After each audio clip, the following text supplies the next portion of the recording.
Welcome to the Dynamics Hot Dish, the podcast where Ashley Steiner, Allie Nelson, and Liz McLennan dish up the latest news and insights about Dynamics and the Power Platform.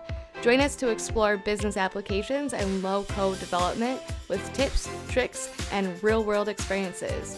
So grab a seat at the table and let's dig in. Welcome back, everyone. I think that we are wrapping up our Azure DevOps topic today. Maybe. I think Allie and I are still talking about that, but really excited to be back for another week talking about ADO, something that we are both really passionate about. Also want to just remind you, if you're listening in, make sure you like and subscribe on your favorite platform, whether that be Spotify, another podcast app, YouTube. Also follow us on social media. Find us on LinkedIn, Twitter, Instagram, and I think a soon to come TikTok I hear rumors about. So definitely look for us on your favorite social media and interact with us. We would love to hear back from everyone on episode questions, topics, things that you want to learn about, things that maybe we could learn about and then bring to you as well. So make sure you're interacting with us. So our wrap up on ADO, Allie, I think we wanted to talk about kind of best practices, things that can help with user adoption, challenges, lessons that we've learned so that maybe other people don't need to learn them. So yeah, what do you have? Where do you want to get started with your kind of thoughts on best practices? Best practices are always such a huge topic of discussion, right? Because everybody has their own set of lessons learned and everybody's teams operate a little bit differently. I know in our last episode, we started to like chime in about best practices simply because as we're talking about ADO, we're thinking like, oh yeah, and that happened and you should do it this way. When I think of best practices for ADO and user adoption, where I really start is how do you get people to actually go in and update their tasks every step of the way, right? Because oftentimes we're creating requirements and user stories as product owners or as business analysts. And then we're creating tasks for developers, or developers may be creating the tasks for their own work, or, functional folks, whoever it is that's actually doing the work in the system has tasks that they work off of.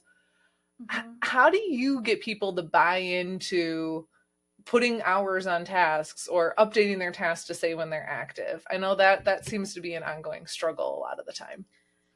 Yeah, so I've even seen people struggling. So I guess the way that the project teams I've been on, we've been responsible for creating our own tasks. So we go in and we pick the user stories, right? That's one of the things that I love about Agile is you get to pick your work, meaning that you get to go in and of the selection of user stories that are available, you get to go pick, and now if you're the only consultant, then it's all yours and congratulations. But what I've seen is it's hard sometimes to even get those functional folks to even add a task. So I don't know in your usage or like how your team uses it, Allie, if the tasks are created before the fact. But we were having a really hard time gathering details on like what effort it actually took to do a sprint because people were not adding tasks and appropriating like hours to it, like how long it actually took to complete versus how long we thought it was going to take to complete, things like that. And so I think so for us it was more about, hey, we're going to keep giving you too much work, or we're not going to give you enough work if you don't tell us what it's taking you to actually do this work or adding in the items. So my experience is a little bit more on like a newer team where you, Allie, might be working with like more of a team that's like well developed and kind of like know how they're going to use the system and things like that. But that was one of the things is that we couldn't be guaranteed work as an independent consultant, which is kind of scary if we weren't accurately updating our tickets and things like that, or our tasks, I should say. So a couple things with what you just said too. Number one, you learned the what's in it for me very quickly of we're not going to give you more work if we don't know where you're at. And I think that's a very classic adoption thing is if you're not putting your hours in here, I'm assuming that you're overworked because you can't get them added. So therefore, I'm not going to give you any more work. Right. Mm-hmm. And I think that's a big way to get people to start using the platform in the way you want them to.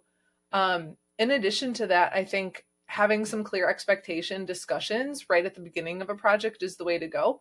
We talked about this a little bit in our last episode with statuses, but I think it's important to align as a team and make sure that everybody understands what a requirement is, what a task is, what a user story is. Get them to understand it, get each person to understand how their role fits into this and what you're expecting them to do. And I think having all those conversations early on within new project teams or within new teams in general, whenever you onboard new people, it's really important to like outline this is what is expected of you, and then somebody has to hold them accountable to doing that. We're taking a quick commercial break to talk about Community Summit, the largest independent Microsoft ERP, CRM, Power Platform, and AI user conference on the planet, which is happening in Charlotte, North Carolina from October 15th to the 20th. Why should you join thousands of Microsoft users attending? The agenda is for users by users. You will accelerate your learning with 500 plus education and training sessions. Connect with over 4,000 users sharing tips, tricks, and tutorials. Your registration includes all meals and receptions. And there's more exciting news, the new Generative AI pre-conference. This is the perfect opportunity to understand where, why, and how AI, specifically generative AI via Copilot from Microsoft, should be applied to drive business results. Leverage the unmatched value of Summit North America. Visit summitna.com. That's SUMMITNA.com. We'll see you in Charlotte. Well, I think I think of this story, and I was thinking of it last when we were recording our last podcast, Allie. So I even wrote down a note. It's like, I need to remember to bring this up when we talk about best practices. It was about the burn down reporting, and we had a really hard time in the the team that I work with as a consultant. We were having a really hard time trying to figure out how the burn down report worked, and the practice director was like, I need to know if we're pointing things correctly, or like, are we giving away too many points, not enough points?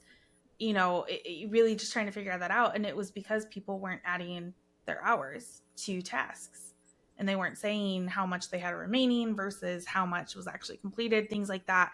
And so I think it also so what's in it for me, but also what's in it for the company to be able to accurately, make money, right? If they don't make money, then I don't make money. They might cut people, layoffs, whatever, right? And so I think there's a part of that as well, is you really want to make sure that you're providing enough feedback through your work in ADO to the company or to the practice directors or leads, so that they can make better decisions for your projects going forward.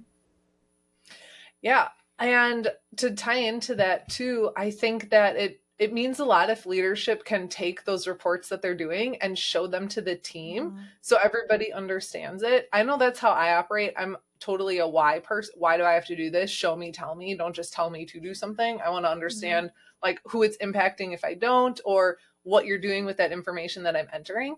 And I think that can go a long way too, is simply show your team the burn down and say, like, this is what it looks like if you guys aren't putting your hours in here. It looks like we're not getting anything done.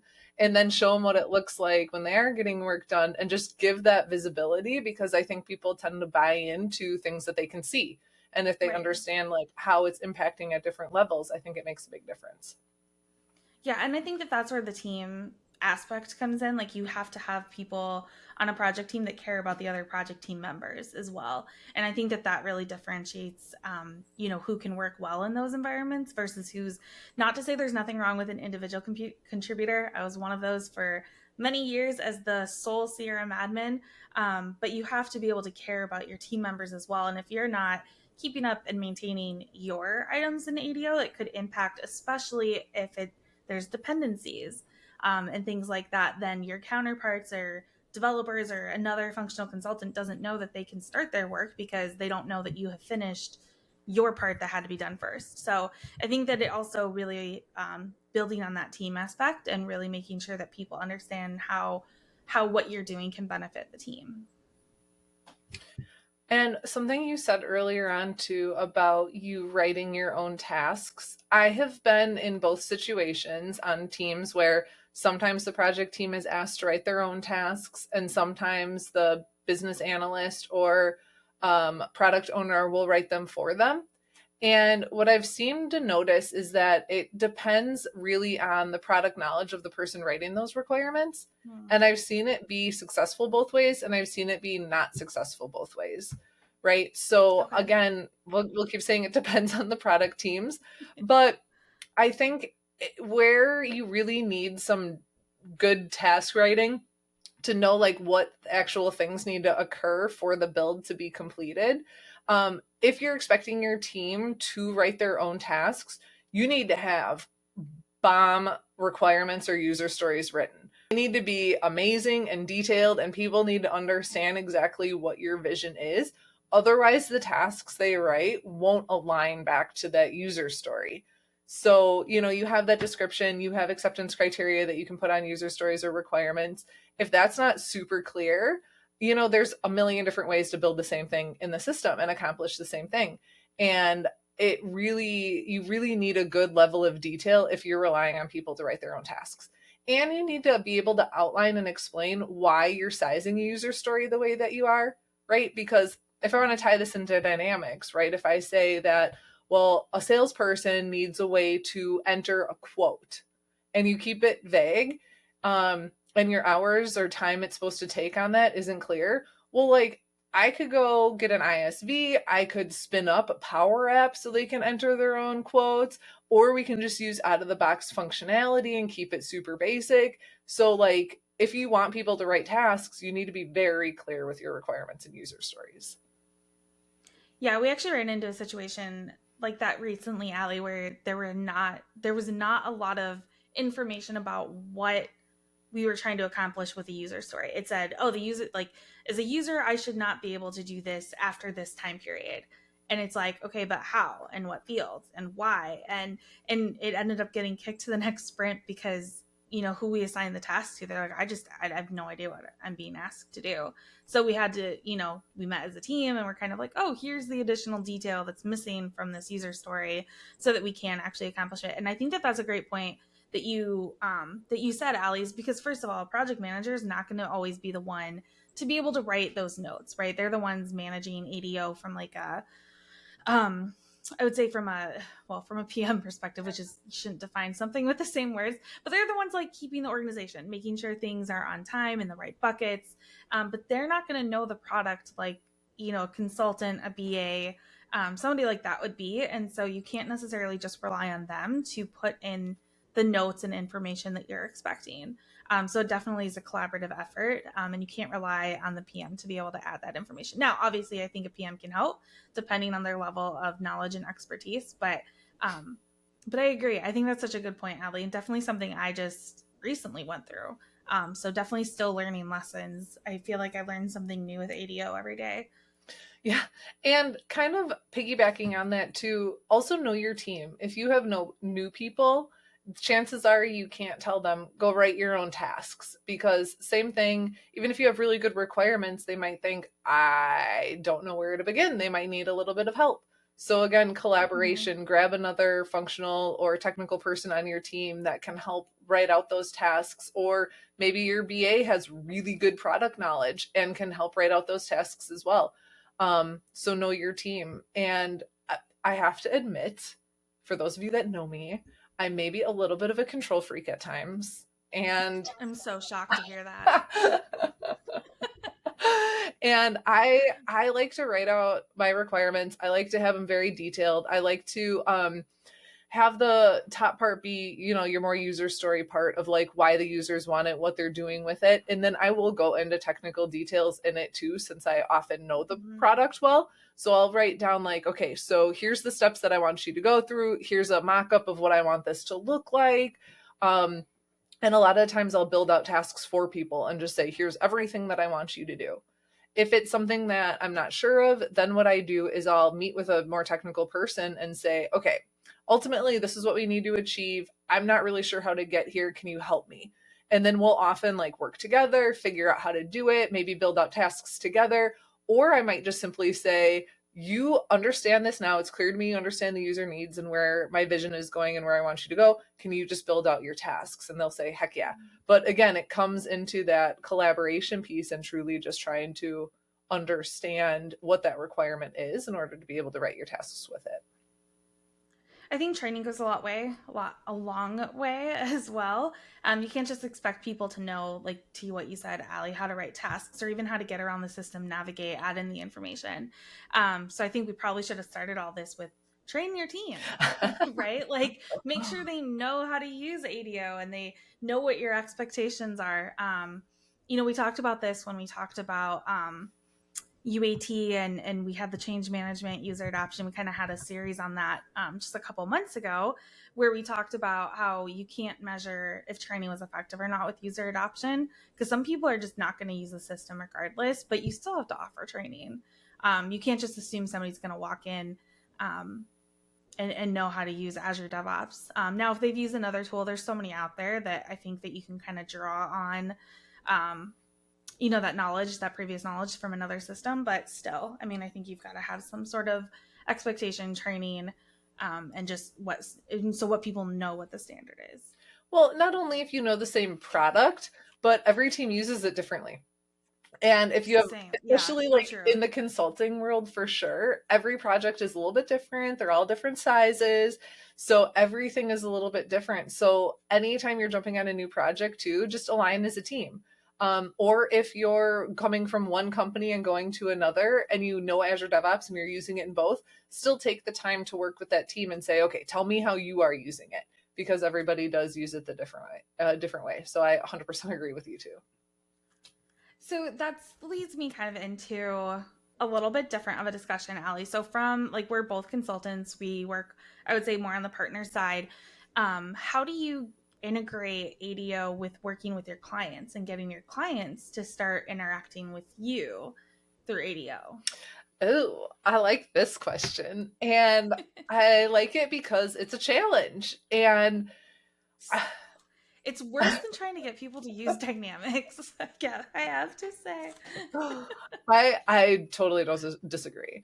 But I love that because in a way it is kind of like Dynamics, where I love to start with an introduction.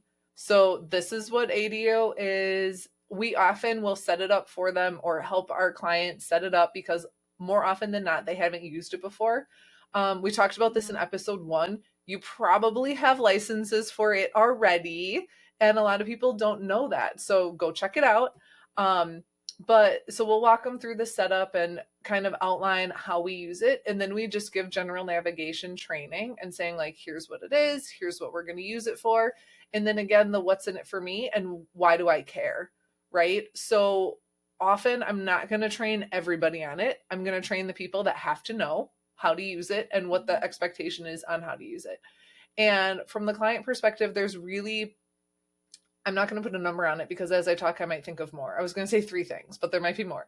But there's only a handful of things that we really ask our clients to do a lot of the time. It's going to be, number 1, writing acceptance criteria or signing off on acceptance criteria. Again, temperament can be a little bit different based on who you're working with. So if you have people who are really engaged and really available, then maybe having them draft the acceptance criteria, because who better than your users to tell you how the tool is supposed to work, right? So that's a big part of it. And then along with that, there may be signing off on requirements. Once that acceptance criteria is in there, user stories and saying, yep, this is worded great. So you either have statuses, tags, another method on that requirement or user story to signify that a user has looked at it and agrees with you and you're going in the right direction. And then we would also have them use it for like bug reporting, right? So you end up getting into the situation in projects where you're getting a ton of emails, you're getting a ton of Teams messages, people are just reaching out to you all over the place. And a lot of the time what works well is just showing them, here's how you create a bug and giving specific guidance. So what we'll do is help them and say, here's the epic we created for you. Here's the feature. Here's the requirement or user story. Here's where I want you to put your bugs. And then you can give them, some guidance on here's how you enter your bug, and then use the crap out of that discussion. That's what I will say is tag people. I think one other common misconception is that people like update their tasks and then think that someone's getting notified that their task that they're assigned is being, told by someone that, hey, this is done. And I like to just tell people that's not the case. Just if you have a question for me, you have to tag me. If you want to show me it's done, please tag me in it. So I use those tags like crazy as well, because I don't know how to keep track of what other people are doing without them.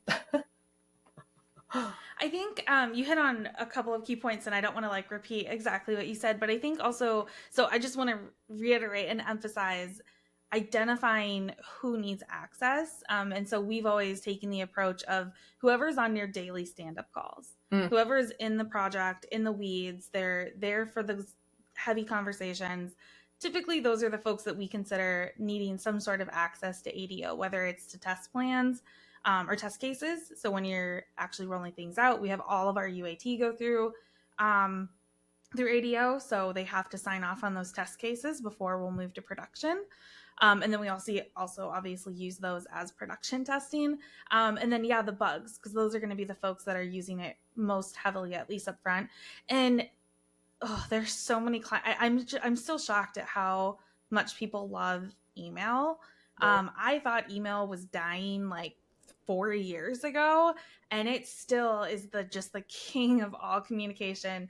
And I hate email, and I think that you can get things lost really quickly in emails and in inboxes. So yes, love the tagging feature, love the discussion, because you can just keep everything in this one consolidated place. And then even if you don't tag somebody, a future person can go in there and see that discussion.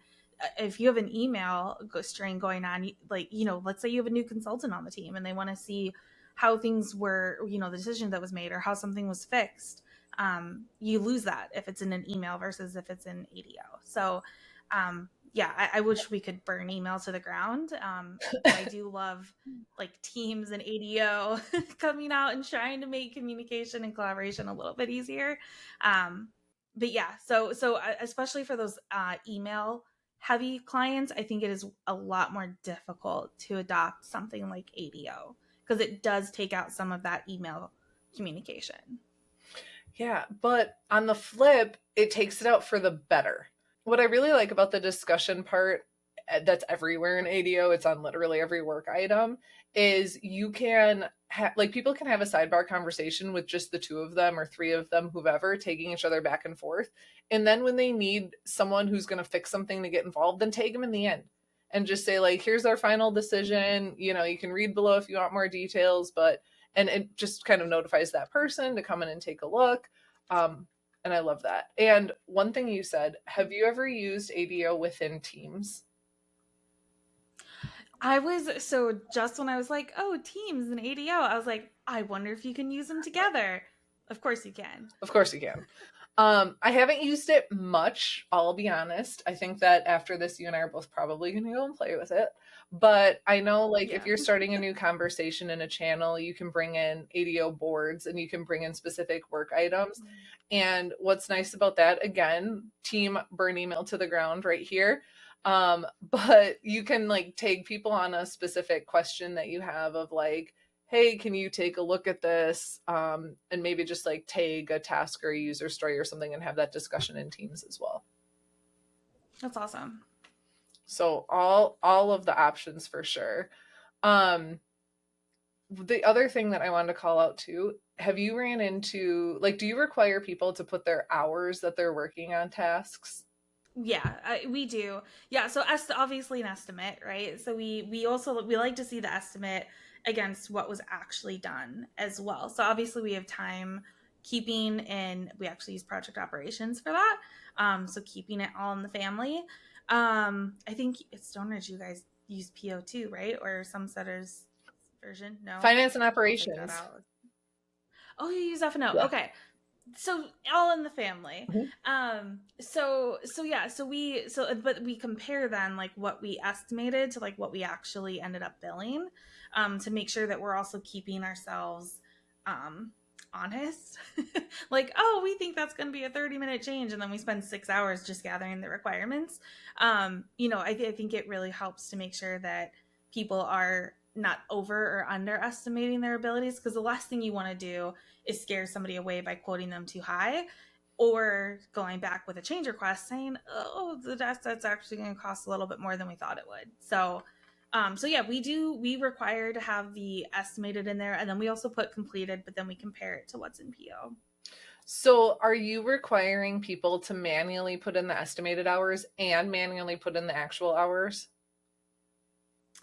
So we manually do the estimated hours, and the actual hours don't really mean anything because we just pull it from PO and compare. Okay. See, because that's one thing that's always been tough at, at Stone Ridge where I work now or at previous companies as well, is trying to get people to put their hours on tasks because we have other ways of reporting our hours, right? So like when you have to report your hours in another timesheet mechanism, trying to get people to then also enter them into ADO is like, wow, why do I have to do all this extra work? And maybe this is a call out to the users. If you have a really good idea on how to link hours into ADO from other external sources, let me know, because that would be awesome. It's hard to convince people to do other work, I totally agree. Yeah, and that was one of the things that we looked at, like an integration between ADO and Dynamics, because something has to exist, right? So as F&O, and I think BC even has like a time entry, PO. I mean, they all have it. So at some point, like you've got to make it some sort of consistent where you can tie the user story from ADO into what you're tracking your time in this other Dynamics tool, and then it all links together. Because we were thinking the same thing with like support tickets. Like we want to be able to estimate and have things tie back and forth, especially if it's like a support ticket from like a bug from a user story.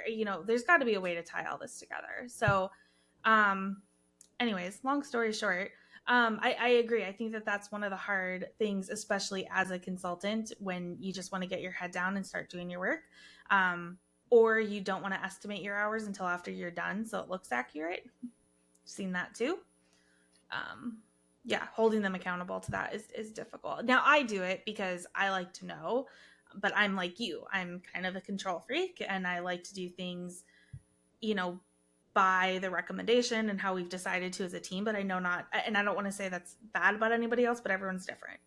So Right, it is. And that's just one challenge. I mean, I'll give another call out or call to action to our listeners too. If you have had some success in convincing people to enter their hours and it's working for your team, tell me your secrets, other than just like we mentioned earlier of showing reports and showing places of where that goes. But if you have a lot of tasks, it can be super tedious. And the other thing people will say is, well, it's tough to determine when I moved on from this task to another, right? Because sometimes they're all intertwined and they're all related. So it's like, okay, well now I got to figure out how much I did on this, and it can be difficult. So would love to hear some ideas on how people have achieved that one as well. yeah, that is true. Where do you break it? I think I kind of just divide it equally in that situation. Personally, I hate to say it, but or I really just try to keep it separate, because I track personally what it took to actually complete it versus, but not, I know not everyone's like that. So It is. It's tough. Well, what other challenges with like team adoption have you come across with ADO, or is there anything that we haven't talked about that stands out to you? So for me, I would say it's just knowing what the tool can do. Having someone that's willing to take the time to investigate additional features, right? Or just coming up with those requirements of how do you want to use it. The worst thing I always hear is when our practice director is like, oh, we need a place to put this. And he's like talking about like a SharePoint list somewhere. And I'm like, why don't we just find somewhere in ADO to put it? Like, we're all already in ADO. Let's just find somewhere to keep that information. So I think that that's probably the other one, is making sure that you keep things consolidated. Because if I'm having to go to Dynamics to see the solution, and then ADO for this, and then a SharePoint list, or into Teams and a spreadsheet, I'm going to lose track of where I'm supposed to go. Just like any user, right? At the end of the day, we're end users of ADO. So I would say do as much as you can from a development standpoint within Azure DevOps. And again, cutting down on email and Teams communications. Keep it all in one place as best as you can. Everything in there. People are going to have an easier time finding what they're looking for. Oh, it's in DevOps. That's great. I think. How about you, Allie? Anything that you were thinking We hit of? on my challenges, I have to say. It's like getting people to actually update the stuff in the system is in ADO being the system is always the biggest challenge. Because like I said, people track time in other ways that they have to as well. You kind of move on to different tasks. What has to be done, you read it, and then you get on a roll and you just get things done. So there's like that mass task update. But I think the best practice, like we've shared throughout this whole conversation, is just the what's in it for me. Show your team the reports that you're working on. Explain to them what's happening if they're not updating their tasks as they go. And I think that's the best way to drive people to follow the procedures that you want them to. One other thing that I wanted to call out too is you can upload stuff into ADO. So I know we've talked a lot about challenges, but I think another best practice that we can hit on too is if you want templated requirements or epics or features or whatever, like you find that you're doing the same thing for every project or similar procedures, you can import things. So if you have like an epic structure that you want, or if you were in Excel and you want to migrate over to ADO, you can import. So I think that's another thing to keep in mind as well. I know a lot of the time what we'll do is like import epics and features for certain types of implementations just because they're very consistent. And then of course the requirements may change by organizations or things like that, but there is an opportunity for automation there as well that I think is worth calling out. That's good to know. Yeah, we have the opposite problem where we don't have good adoption, so we export all of ADO into Excel to then provide. So we have the opposite problem. We're trying to get away from that. But that's good to know that you can import, because I think a lot of people, when they move to something like ADO, if they're not moving from a similar tool like Jira or something like that, they're probably using Excel. And Ashley, I know we were talking about this a little bit offline as well, but do you use queries? Yes, I'm so glad you brought that up, because I still had I had it in bold in my notes to talk about queries, because I use them a lot to find like what you said you were talking about in your example in the last episode that we did about like finding things that might have gotten missed, right? Did I forget to move this? So that I use queries for things like that to go find things that maybe didn't finish on time, or kind of just like a reporting more so for me. But I could see as a project manager building queries to see what was feasible and how many story points you can fit and things like that. But I use it, I would say, more so if for personal reasons, to see if I'm getting stuff done on time. Well, and then the reason I thought about it now is because you called out Excel, like exporting it out to Excel.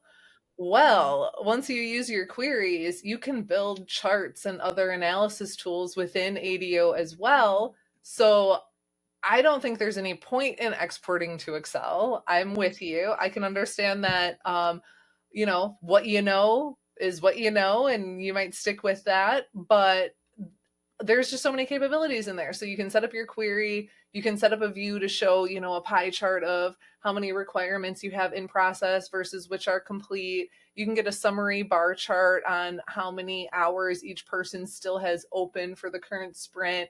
Like there's just so many capabilities in there. Yeah. Yeah, it is. I've never used a lot of it, I have to admit, but this is all giving me like a list of things that I'm going to now start doing in ADO. But I've definitely built queries, right, and had them, and you can save them. So it's easy to go back and kind of see what you have done, especially if you're working on like a multi-sprint phase of a project. That's how I always think about it too. Like, are you on track to finish your sprints and user stories and things like that? So yeah, good call out there, Allie, about the queries. Yeah, just a great way to stay organized. For those of you that haven't been in ADO, think of your queries as an advanced find in Dynamics or just some type of advanced search that you can use to find what you're looking for. Again, if you mentioned earlier in our last episode too that the sprints doesn't work for you. Well, if it's not working, you may be able to build a query and kind of replicate that so it shows you the tree view that you're looking for with the columns that you're looking for or something like that. So it is just a great way to find whatever items you need to look at. Yeah, I agree. The queries is definitely a way to make it personalized for you. Anything else, Allie, that you wanted to mention? I have to say I have been involved in a lot of phone calls on aligning on how to use ADO. So full transparency there. Actually, at a couple of companies ago that I worked at, they used Jira, and same kind of thing. We had to like meet with each other, figure out how we wanted to use it, align on statuses, align on work item types, just kind of think through your experiences and how you're planning on moving things through the sprint, and then chat about it as a team, and revisit it. Just because you decide something at the beginning of a project doesn't mean you have to stick to it. You can change things, you can adapt things. Oh, that's so true. Yeah, and like, so you're going to learn sure. about your team as you go along. So I agree, Allie. I think that's a great point, is, continue to make changes and updates and enhancements to your process. Exactly. If something's not working, revisit it. If you did something at a previous company or for a different client, that might not work for this one. You're going to have different people that you're working with. And so it is just important. Align, realign, revisit with each other throughout the course of your time using ADO. Ooh, I thought of something, Ashley. I'll ask you this. How have you... No. I thought it was just going to be a point. No, it's a question. How have you used ADO in conjunction with like issue reporting tools? So if you have like a portal or a ServiceNow or a way that you're taking cases, have you ever had to try to figure out how to use both of them kind of together? No. So that is one of the benefits I would say that a tool like Jira has, is it has a ticketing system built in to it, along with its, I would say, more user story, agile kind of processes. I've never used it. I know it exists. I've always used Dynamics for support cases, or not ServiceNow. What's the other really big one? Zendesk? Zendesk, yeah. So always use something like that, and it doesn't integrate with ADO as far as I know. How about you? So I've been at organizations that use both, never connected. So a lot of the time what happens is, a project goes live and then you switch over to your IT team taking support tickets, and then they may manage support tickets through the support ticketing system, whatever it is. And ADO is then kind of just used for ongoing fixes or configurations. The closest I've gotten, I think, is to the point where, like you can kind of set up integrations with some of the tools, but it's almost like taking a support ticket, then somebody's creating a requirement or a task for it, sizing it out again. Is it just simply a task? Do they need a field moved on a form? Or are they requesting a larger project? So it is kind of like the intake process, right? Of how do you take in requests from users? How do you take in issues from users? And then how does that interact with ADO? Because most of your users probably aren't going to be in ADO, right? So there needs to be some type of intake and review before you decide whether it gets into ADO for your project team to work on. So we're a little over time. Is there anything else, Allie, you want to share before we cut me off, Ashley? We'll just say you're done talking. We might have to do another episode just because we have so much to say. You never know. It's so good though. Again, we've said this in every single episode about ADO so far. We love it. It's a great collaboration tool. So I like talking about it, and I like getting to use it on projects because I'm always learning new things too and better ways of doing things. So that's about it. So no, I will refrain. I think we got all the big points out anyway. All right. Well, thanks everyone for coming along with us on this journey and talking about ADO. Would love to hear more about how you guys are using it, and if it's something we should visit it again in the future. Would love to hear from you guys. Thanks for tuning in to Dynamics Hot Dish, your go-to podcast for all things Dynamics 365 and the Power Platform. If you found this episode helpful, be sure to subscribe and leave us a review on your favorite podcast platform. And don't forget to follow us on social media for even more insights and updates on the latest trends and best practices in business applications and low-code development. We'll be back soon with another delicious serving of Dynamics and Power Platform goodness. Until then, keep innovating and building great solutions.